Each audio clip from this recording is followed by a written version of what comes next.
Hello everyone. So Nifty made a lot of returns for everyone in the past 18 months. Every sector showed a huge gain.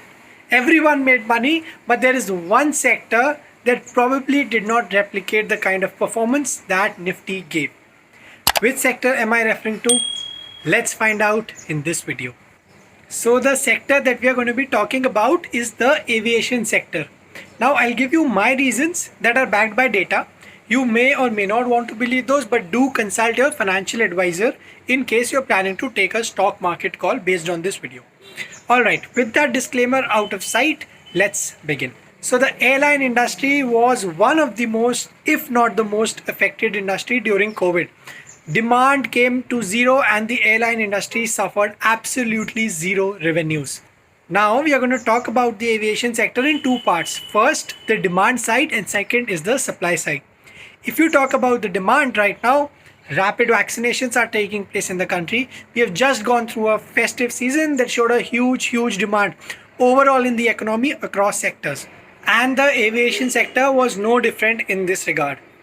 If you take a look at this chart, which shows how the demand is picking up now, you'll find out that the domestic air traffic is constantly growing on a month-on-month basis. So in the month of May, it was at 2.1 million, in June 3.1 million, July was at 5.1, August at 6.7, September at 7 million, and October showed a huge growth with 9 million people who have traveled via air.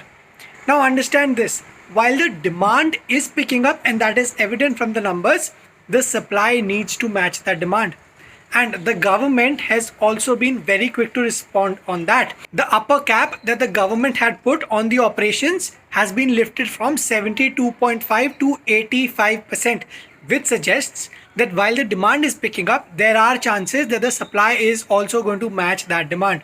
Slowly and gradually, when vaccinations increase even further, there is a chance that the utilization of the aircraft carriers may even reach 90% once it's approved by the government.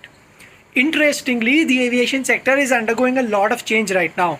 Spicejet, which was the second biggest carrier after Indigo, has lost its second place to Go First.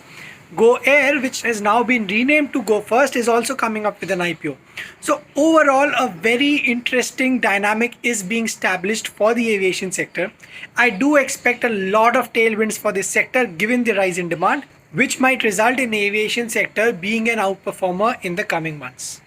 Alright, I hope you enjoyed the video. Do subscribe to Finance Lens for more of such content, and I'll see you the next time.